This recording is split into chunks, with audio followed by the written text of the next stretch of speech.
It's Christine Wilson and Saphira Galoob, and you'll thank us later.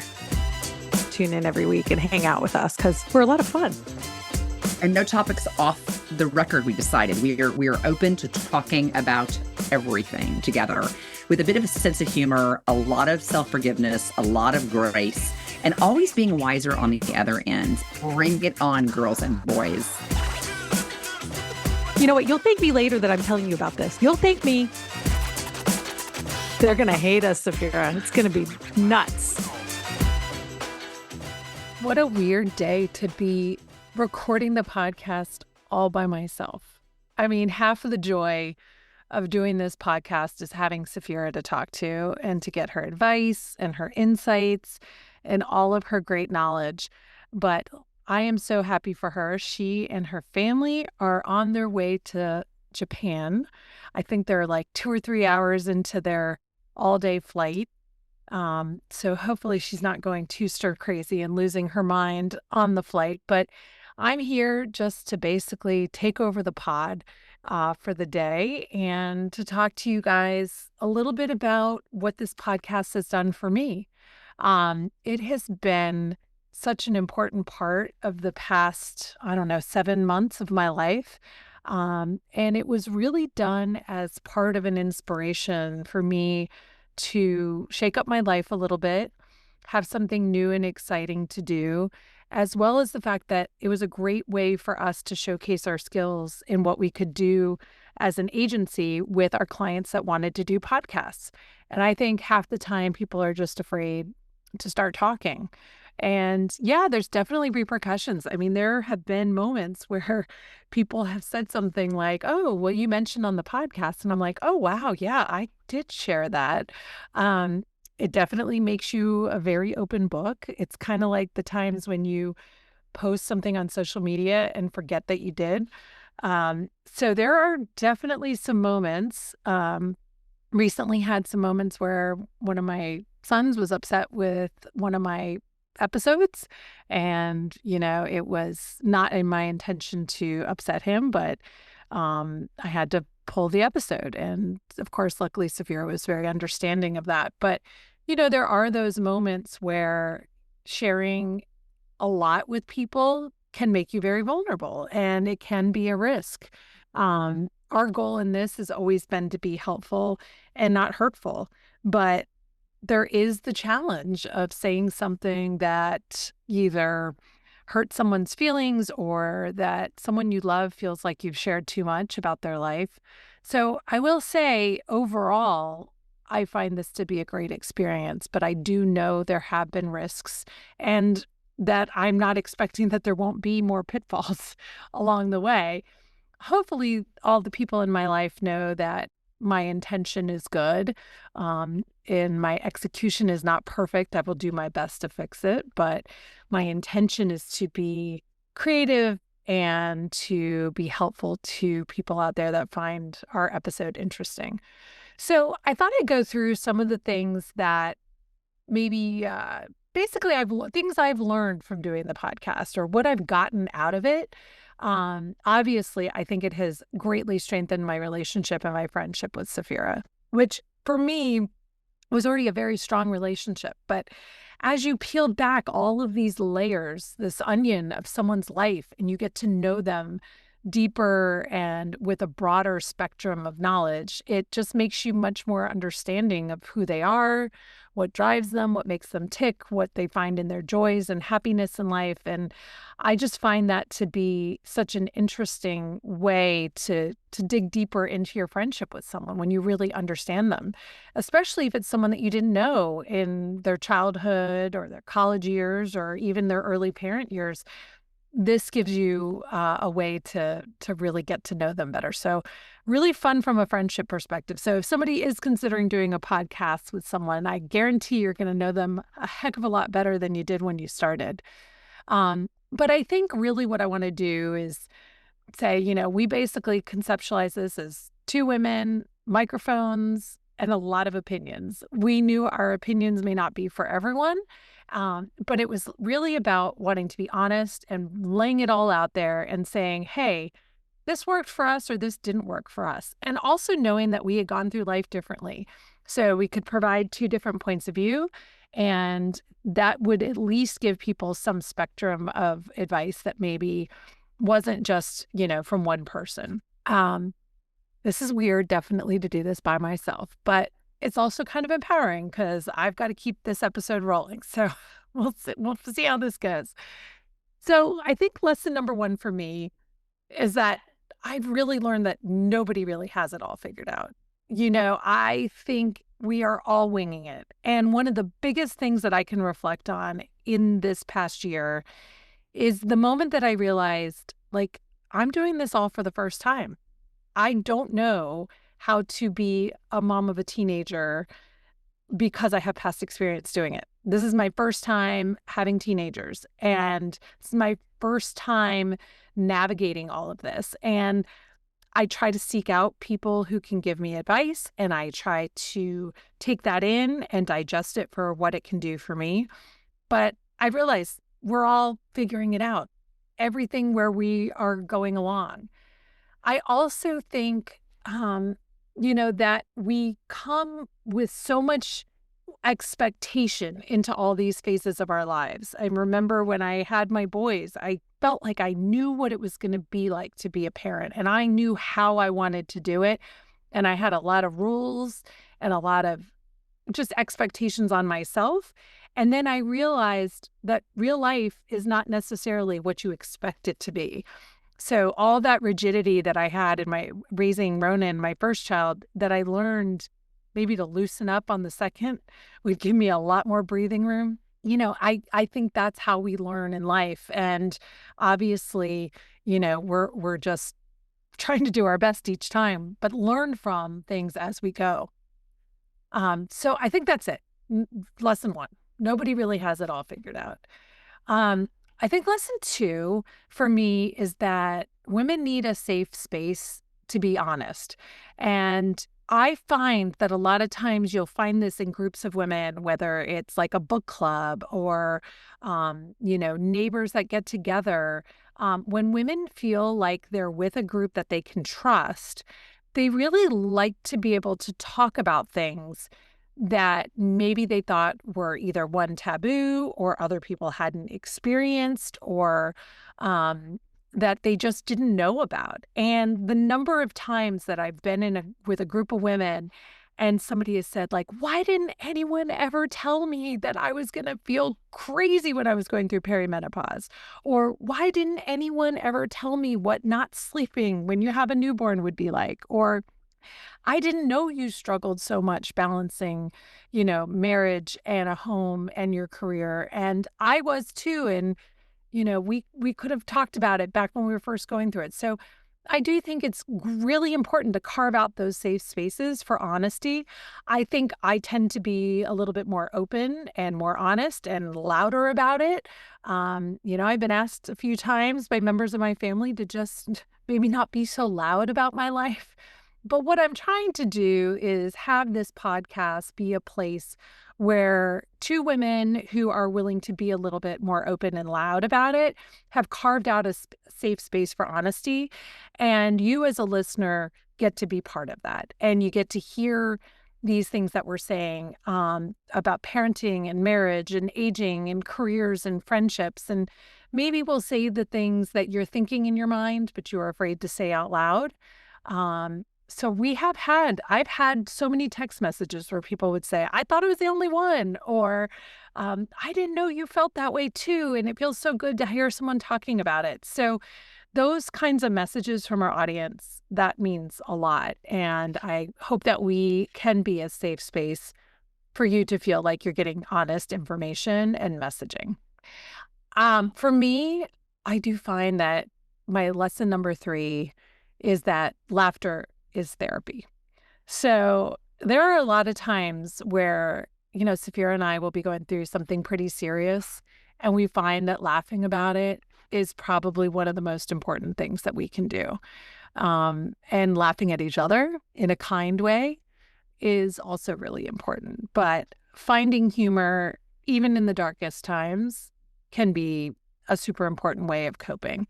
So I'm always looking for opportunities for something to have a humorous core to it, even if it all feels really serious. And sometimes you also need to just do something silly and totally ridiculous in order to be able to laugh and let the seriousness of life not overwhelm you. I just think back, I mean, I spend time sometimes with teenagers and I just notice how much they laugh. They laugh about the silliest things. They make the silly jokes. They do say the inappropriate thing, and they all are absolutely doubled over in laughter. And meanwhile, my reaction is like, oh gosh, why did you say that? Or, oh no, that's not appropriate. And then I think back to when we were younger and just laughed about so many things and didn't take everything so seriously. And I find that, that I don't need to laugh at someone else's detriment. But if we can find humor in something in a kind way, there's definitely something, an essence of therapy that really helps with that. Okay, so my lesson number 4, I think this is probably one of the most important, but you are allowed to evolve. So, I mean, I think I've evolved just in the time that I've done the podcast. Some of the things that I have learned just by hearing other people's perspectives by Saphira's perspective or some of our guests, have already made some changes in how I see myself or see the world. And I think evolution is really important. I always find it really incredible when people are so upset because someone has changed their point of view publicly, or they look at something differently than they did before, and they say, oh, you flip-flopped, or oh, you've changed, or oh, you've done this thing that you can't do. But life is about evolution. We learn, we grow, we change our minds. I want it to be truthful. And obviously in politics, I think our expectation is that somebody may have changed their mind just for political gain or motivation, not for true evolution and honesty. But we are allowed to evolve, and it is important to evolve. And we should not be the same person that we were at 12 or 20 or 30. We're taking in new information, meeting new people, getting new perspectives. And I think that evolution is so important. So I think one of the things I think about is sometimes you stand so strong in something and you say it and you believe it. And then 10 or 20 years later, you kind of want to roll your eyes and think, oh gosh, that was such a naive perspective. But it was your perspective at the time and what you knew at the time. So you can't beat yourself up for that evolution. I think you have to applaud yourself for learning more and seeing more and understanding more. So I think evolution is a really important part of life. My lesson number 5 is that your voice matters. So I do think there's lots of ways that people feel comfortable about using their voice, and not everyone is going to hop on a podcast. I totally get that. There are people that are not going to shout and cheer and yell on social media or out in public or be willing to run for office or be a public speaker. But your voice matters, even if it's in a quiet voice or a loud voice or to a small audience or a large audience. I think that sharing what we know and information with other people is a real gift, and learning how to take in that information when you don't agree, which is definitely one of my challenges, is something I'm still evolving on. And I know my son would say, but you don't ever take in the opposite opinion. I have some things that I just stand pretty strong on, that I believe in right and wrong. But I do think that my voice matters. I do think that storytelling and sharing is really important. And I think that we as women need to be encouraged at times to feel comfortable using our voice. I think it's getting better, but I do know there have been times in my career where I didn't necessarily feel really comfortable speaking up or speaking out. And I do think it is important to find your voice and your point of view. When you are more clear on your point of view, It will do a lot for your confidence and your clarity in communicating. So I think those things are really just good points of exploration. Maybe your voice is written in journals and through what you take in every day in your reflection. Maybe it's done in art. Maybe it's done in conversation with your loved ones. But I do think it is important. Lesson number 6 is that I think it's okay to want more. And more can be a whole lot of things. It could be more joy. It could be more rest and relaxation. It could be more connection with people. It could be reinvention. I think that women are craving more. And we all might have different phases of our lives where we're craving more. I feel like there's been many points in my life where things have been out of balance. And I am learning now how to get more of what I need while balancing my responsibilities and obligations to be a provider, to be a spouse, to be a mother, to be a coworker, to be an employer. But part of wanting more keeps me on my toes and keeps me striving. Um, and I think it is important to be able to have little milestones in life where you accomplish whatever more is for you to some extent, and then redefine what the next thing is you're looking for. I used to be just an avid Oprah fan and watched her show every day. And I remember one thing that she said that really stuck with me is you think about the biggest goal and the biggest thing you could accomplish. And once you get there, that can't be the end. You should want more. And so you don't want to ever think that a goal or a vision you have for yourself is the ultimate or end of anything, because it's really just a stepping stone to more.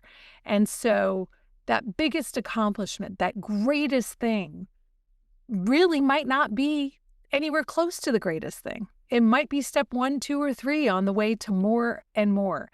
So it's a matter of what you're willing to put in, and where you're willing to set your sights. And I do think I have never done like an actual corkboard with a visualization, but I have sort of an informal digital version of that where I'm visualizing what it is that more means to me. And I used to think more just meant more money, more prestige in my job. And now I've realized more means a lot of other things. It means more connection with the people that I love, more patience, more time to travel, more opportunity to learn and to fit in creative opportunities and academic opportunities. My more in my 40s is very different than my more in my past decades. I also want more time with my children because I know that the vast majority of the time I will spend with them in their lifetime is almost over. Once your children go off to college, you spend very little time with them comparatively to the total percentage over their lifetime. So I'd like to find more time to be with them and to enjoy that time with them. All right, my lesson number 7 is obviously that friendships are worth the work. So friendships, we've talked about them on the podcast, and we've talked about how they can be complicated. That especially as an adult, we grapple with friendships in the perspective of when they're working for us, when they're not, how to break off friendships that no longer serve you, how friendships can be painful when they come to an end and you are not part of the decision to end them. But ultimately, my friends and my friendships are so much of what I derive pleasure in life. My friendship in particular with Saphira has gone to a place where I can have a trust and a love for her that just feels almost family level, right? So that bond where you know the person truly has your back. She shows up for me and I try to show up for her. We try to be there for each other when it's really hard and be there for each other when it's not so hard. Um, and I'm just really grateful. I feel like this podcast has been something that has allowed us to dig a little deeper into all that. So I guess the thing I need to do now is just have a whole series of podcasts with all my friends. Um, I also think one of the things that I've learned in life is that you can still make friends older in life. You can make brand new friends. It's a lot harder as you get older, but you can, and you do have to put in the work. If you don't just have an office to go into every day where you see each other, or a happy hour to go to, or little kids to play with as the common bond, you do have to put in the work for these adult friendships. And that can be challenging, but I think it's definitely worth it. So I would like to say that this podcast as a reflection has taught me quite a few lessons. I hope it will teach me many more. The other thing I want to say is I'm extremely grateful for the listeners that consistently show up for us for every episode, that have given us all 5-star reviews, and who have come up to me if they know me personally and said wonderful things about the podcast. My neighbor, Elizabeth, who lives behind me, takes the time to reach out and let me know when an episode really means something to her, or that she thinks we did a good job talking through something, or something meant something personally to her. And there's so many of you that have done that, but I wanted to give a special shout out to Elizabeth. And I just really appreciate that you have put in the time to listen, and that you care about what we're talking about. And I hope you'll stick with us as we continue through our podcast journey. And I hope that you will thank us later for some of these lessons, and hopefully many more that we'll learn together.